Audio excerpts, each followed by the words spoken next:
Hello friends, वापस से स्वागत है एक नई कहानी के साथ। और आज की कहानी बहुत ही इंटरेस्टिंग होने वाली है, तो पूरा कहानी जरूर देखें। हेमा जी आज सुबह से ही काफ़ी उदास थी। अपने कमरे में बैठी अपने पति राजकमल जी, बेटे विपिन, बहू शांति और पोते राजू की तस्वीर को ही निहारते जा रही थी। इतने में ही बाहर गेट पर डोरबेल बजने की आवाज़ आई। डोरबेल बजने की आवाज़ सुनकर हेमा जी अपनी जगह से उठी और तस्वीर को उसकी जगह पर रखकर दरवाज़ा खोलने गई। बाहर दरवाजे पर हेमा जी की नौकरानी कमला खड़ी थी। हेमा जी उसको देखकर बोली, अरे कमला, तू क्या बात है, आज जल्दी आ गई? कमला, जी मालकिन, आज दूसरे घरों का काम जल्दी खत्म हो गया था तो जल्दी आ गई। सोचा कि आज आपके साथ ज़्यादा समय बिता लूँगी। हेमा जी, अंदर चल और पहले घर का काम खत्म कर ले, फिर बातें करते हैं। सारा घर अस्त व्यस्त हो रखा है। कमला हेमा जी की बात मानकर पहले घर का काम खत्म करने में लग गई और हेमा जी फिर से अपने कमरे में जाकर अपने परिवार की तस्वीर को निहारने लगी। कमला सारा काम खत्म करके चाय नाश्ता लेकर हेमा जी के कमरे में आ गई। नाश्ते को देखकर हेमा जी कमला से बोली, अरे ये चाय नाश्ता मालकिन, ये आपके लिए है। आपने आज नाश्ता नहीं किया ना, तो मैंने आपके लिए नाश्ता बनाया है। अब जल्दी से खा लीजिए वरना ठंडा हो जाएगा। हेमा जी, तुम्हें कैसे पता कमला कि मैंने नाश्ता नहीं किया है? कमला कहती है, मालकिन, आपके यहाँ मैं पिछले 5 वर्षों से काम कर रही हूँ और मुझे पता है कि जब आप ज़्यादा उदास होती हैं तो आपको कुछ भी खाने पीने की सुध नहीं रहती। हेमा जी बोली, कमला, तू तो मुझे कितने अच्छे से समझती है। विपिन के पापा के स्वर्गवास सिधारने के कुछ ही महीनों के बाद विपिन अपनी बीवी और बेटे को लेकर विदेश चला गया। उन्हें गए हुए 3 वर्ष बीत गए हैं, पर वो एक बार भी वापस लौटकर नहीं आए। तब से मुझे बस एक ही तेरा ही सहारा है। तू कितने अच्छे से मेरा ख्याल रखती है। कमला बोली, जब आप मुझे अपना समझती हैं और कभी यह एहसास नहीं होने देती कि मैं यहाँ की नौकरानी हूँ, तो मेरा भी तो फर्ज बनता है आपकी निस्वार्थ सेवा करने का। हेमा जी मायूस होते हुए, काश मेरा बेटा भी यह समझता और ज़्यादा पैसे कमाने के लालच में यहाँ मुझे अकेले छोड़कर न जाता। कमला ने कहा, आप देखना कि छोटे मालिक को बहुत जल्द ही अपनी गलती का एहसास होगा और वह सब कुछ छोड़कर अपने परिवार के साथ यहाँ वापस आ जाएंगे। हेमा जी, काश तेरी बात सच हो जाए कमला, और ये बूढ़ी आंखें बंद होने से पहले अपने बेटे, बहू और पोते का मुंह देख सकें। विपिन के पापा ने इस घर को हर सुख सुविधा के अनुकूल बनवाया था ताकि उनके बच्चों को कोई तकलीफ न हो। अब तो यह घर भी उन्हें बुला रहा है।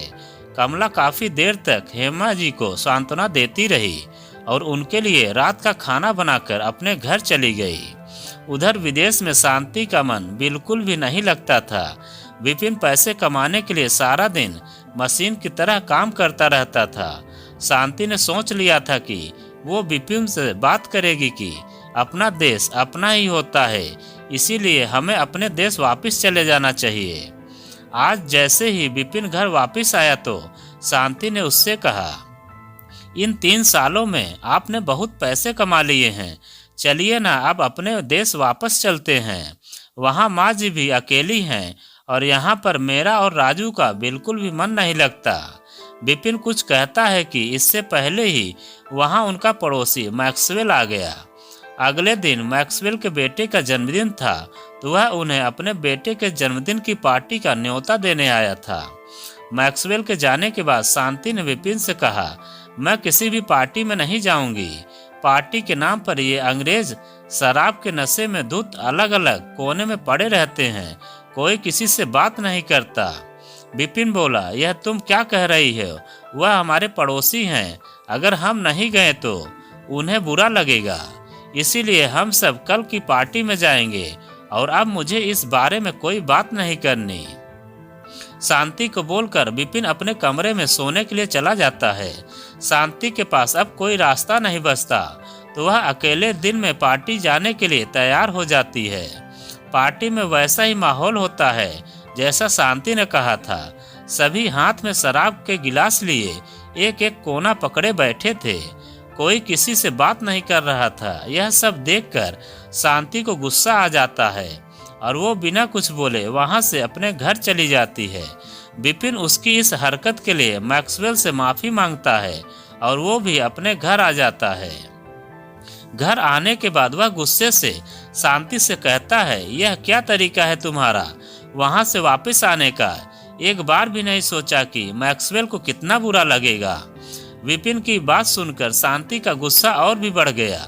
वह गुस्से में विपिन से बोल पड़ी, बुरा लगता है तो लगने दो। मैंने तो पहले ही कहा था कि मुझे इस पार्टी में नहीं जाना है। पार्टी में तो क्या, मुझे इस देश में ही नहीं रहना है। बस बहुत हो गया। विपिन बोला, शांति यह तुम क्या कह रही हो? शांति हंसते हुए कहती है, इस देश ने मुझे शांति रहने ही कहाँ दिया है। यहाँ आते ही मैं शांति से अशांति हो गई। आप विपिन से वी और राजू से रा हो गया है। इस देश ने तो हमारे असली नाम तक छीन लिए। माँ जी सही कहती थी कि पराये देश में आप पैसे तो कमा लोगे पर रिश्ते खो दोगे। आपको पता है कि यह अंग्रेजों के बच्चे हमारे बेटों के साथ कैसा व्यवहार करते हैं।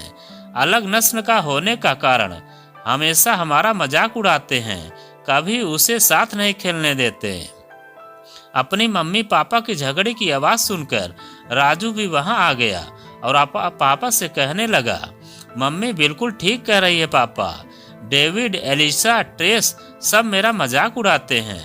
मुझे भी यहाँ नहीं रहना, मुझे दादी के पास जाना है। वहाँ मेरे कितने सारे दोस्त हैं जो मेरे साथ खेलते हैं और कभी मेरा मजाक नहीं उड़ाते। शांति, सुन लिया आपने? बस मैंने फैसला कर लिया है कि कल के कल मैं और राजू हमेशा के लिए यहाँ से जा रहे हैं। आपको साथ चलना है तो ठीक, नहीं तो आप रहिए यहाँ अकेले और पैसे ही रिश्ते बनाइए। शांति और राजू की बातें सुनकर विपिन को एहसास होता है कि उसने अपना देश छोड़कर कितनी बड़ी गलती कर दी। अपनी गलती पर पछताते हुए उसके आंसू निकल आते हैं और वो शांति और राजू से कहता है, तुम दोनों बिल्कुल ठीक कह रहे हो। हमारा अपना देश ही सबसे अच्छा है और हम सब हमेशा के लिए इस देश को छोड़कर अपने देश चले जाएंगे। शांति, हम कल नहीं जा सकते, मुझे कुछ दिन दो, फिर चलेंगे।